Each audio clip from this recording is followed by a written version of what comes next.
Yes, she did. So by this point, we see a woman who has defied expectations, built this successful business completely on her own terms, Right. and become this force to be reckoned with. Totally. But that's not the end of the story, is it? No, it's not. Selling Barefoot Contessa kind of throws her into this whole new phase of self-discovery. Yeah. It's almost like she...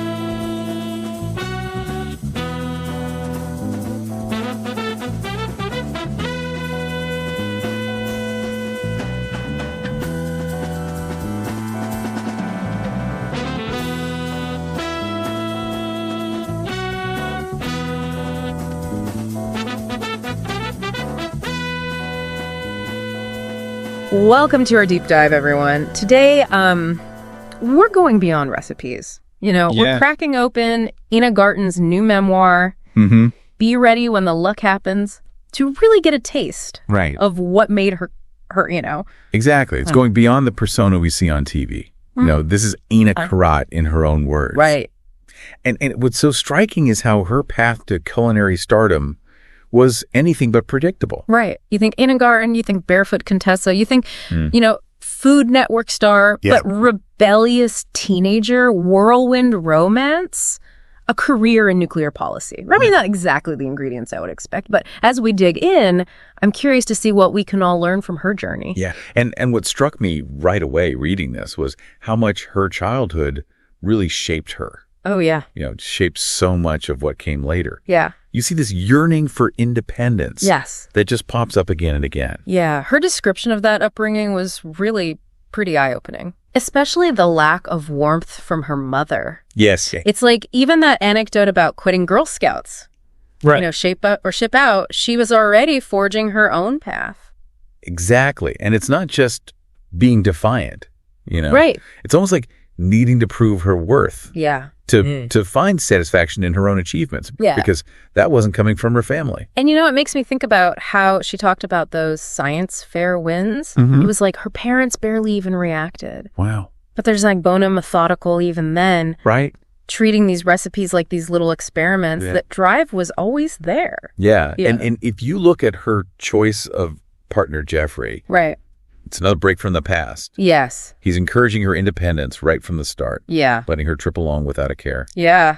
Their love story is wild. Yeah. I mean, that first date, she's underage. I know. Suggesting a bar in another state. I know. Talk about defying expectations. I know. It's amazing. It's amazing. But it's their letters. Yeah. That reveal the depth. Oh, yeah. Jeffrey's long-term thinking. Yeah. Contrasted so starkly with that dynamic she had with her parents. Yes. It's like she chose a relationship built on mutual support. Yeah. Something she hadn't experienced before. And that support proves crucial when she makes this, kind of impulsive decision. Yes. To buy Barefoot Contessa. Oh, yeah. Zero experience in the food industry. Her parents are horrified. Yeah. It's such a 180 from that government job. Right. But that leap of faith is so telling. Yeah. In her government role, she craved agency. Yeah. Barefoot Contessa offered her that, immediate feedback, fast-paced problem solving. It just clicked with that side of her. That first weekend at the store? Oh my gosh. Pure chaos. Yeah. Her and Diana working nonstop. They even bought out another bakery's entire stock just to keep up. I love that story. It's crazy. But even exhausted, she's exhilarated. Yeah. It speaks to her need to learn to master new skills. This wasn't just about selling food. This was about proving herself.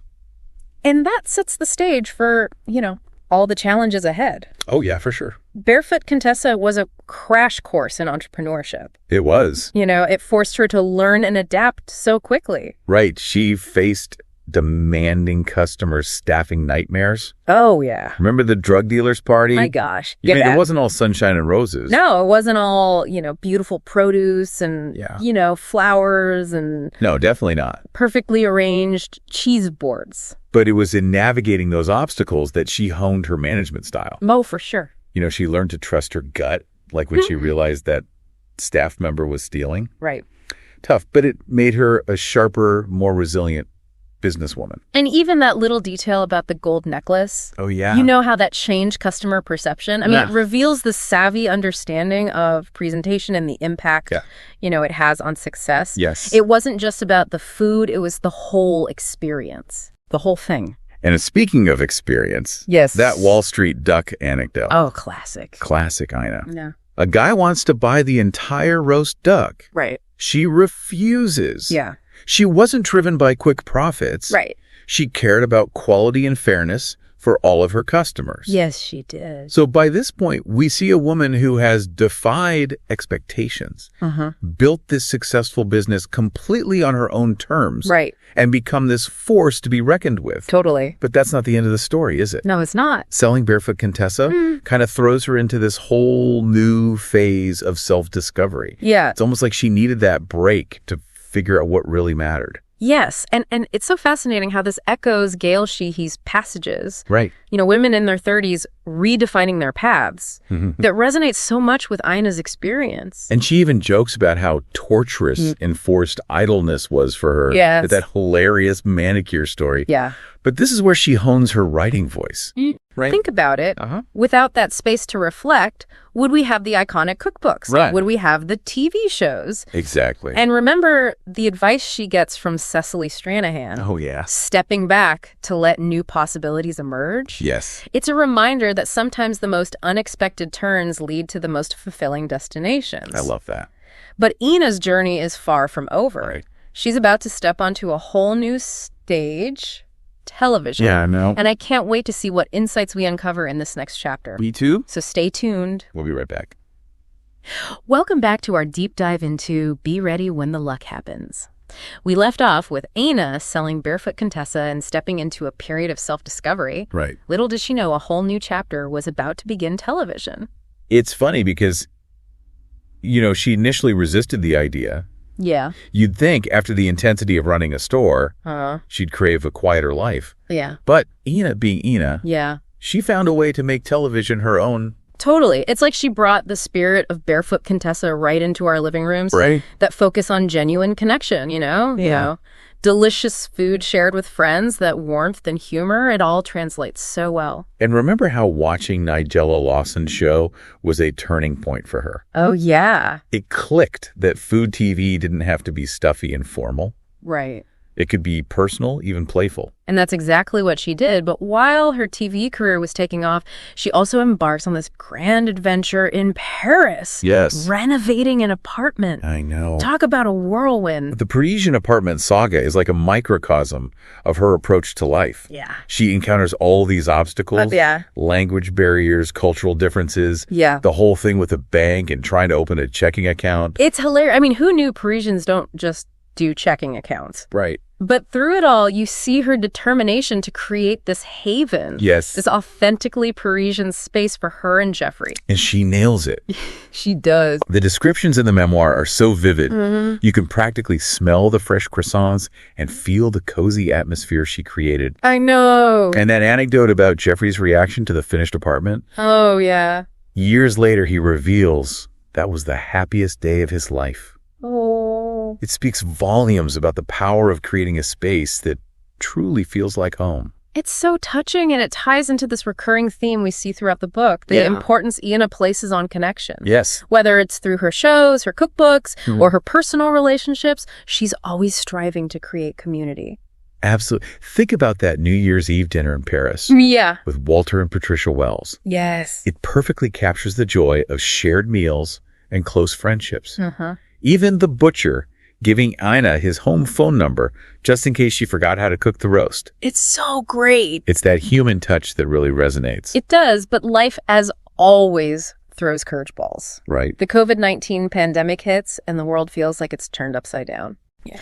Yet again, we see Ina's resilience and adaptability shine through. It's amazing how she found new ways to connect with her audience during that time. Right. Everyone was panicking about pantry staples. Right. And there's Ina on Instagram offering practical solutions and comforting recipes. And who could forget that iconic Cosmo video? Oh, God. It was a much-needed moment of levity. Yes. Reminding us that even in the midst of chaos, we can still find reasons to smile. Yeah. It perfectly encapsulated her ability to connect with people on a genuine level, even through a screen. It's a powerful reminder that sometimes the simplest things, a cocktail, a shared laugh, can have the biggest impact. Yeah. But Ina's story doesn't end there. No. She continues to evolve. Yeah. Writing this memoir, hosting her podcast, Be My Guest.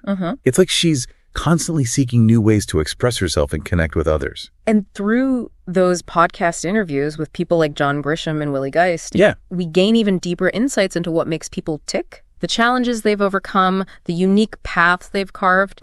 It's a reminder that success isn't a straight line. It's a messy, beautiful journey with all its twists and turns. Exactly. And as we approach the final chapter of our deep dive, I think it's time to ask, what are the key takeaways? What can we learn from this remarkable woman and her extraordinary life? Welcome back to our final dive into Be Ready When the Luck Happens. We've explored so much of Ina's life, from her rebellious streak to her culinary triumphs, the unexpected turns along the way. But now let's distill what we've learned. What are the big takeaways from Ina's journey? Well, I think one of those powerful lessons is about embracing the unexpected. Think about it. She never really had a rigid plan. From nuclear policy to, impulsively buying Barefoot Contessa. She followed her passions even when they led her down these uncharted paths. It's like she had this underlying trust in herself, this willingness to say yes to new opportunities, even when they seemed a little crazy.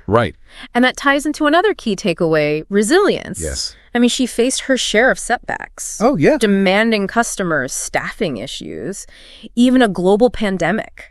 But she never let those challenges define her. She never did. She took those experiences and learned from them. She adapted. She pivoted. She always found a way to come back stronger. And I think that resilience is intertwined with another crucial element. The importance of human connection. You see throughout the book how much she values her relationships with Jeffrey, her friends, her staff. Her team. Those connections are her bedrock, They are. They fuel her creativity.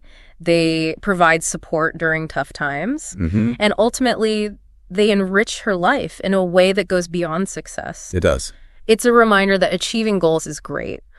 But it's the people we share the journey with that really, really matter. And remember that anecdote where Rob Marshall shares Liza Minnelli's advice with Ina? Be ready when the luck happens. It perfectly encapsulates Ina's approach to life. It really does. It's about putting yourself out there, working hard, and being open to those unexpected opportunities when they arise. But, as she points out, it's not just luck. It's about being prepared, having the skills and the drive to seize those moments when they present themselves. It's that combination of preparation and serendipity that makes her story so compelling. I agree. And what's even more remarkable is that she achieved all of this despite a rather challenging childhood. That lack of support early on could have easily held her back. But instead, it fueled her desire for independence. Her determination to create a life filled with warmth and connection. It's really a testament to the power of choosing your own path. Even if it means breaking free from expectations. Absolutely. So as we wrap up this deep dive, I'm left with a question for you, our listener. How can you apply Ina's wisdom to your own life? How can you be more open to the unexpected? How can you cultivate resilience in the face of challenges? And how can you prioritize those genuine connections that bring you joy and meaning? It's something to reflect on as you maybe whip up one of Ina's delicious recipes.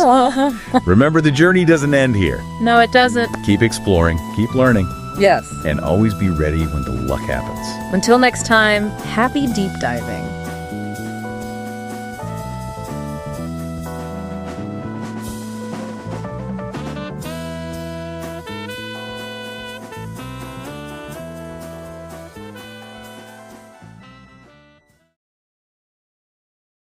Thanks for listening to whttr, Who Has Time to Read, produced by One Media.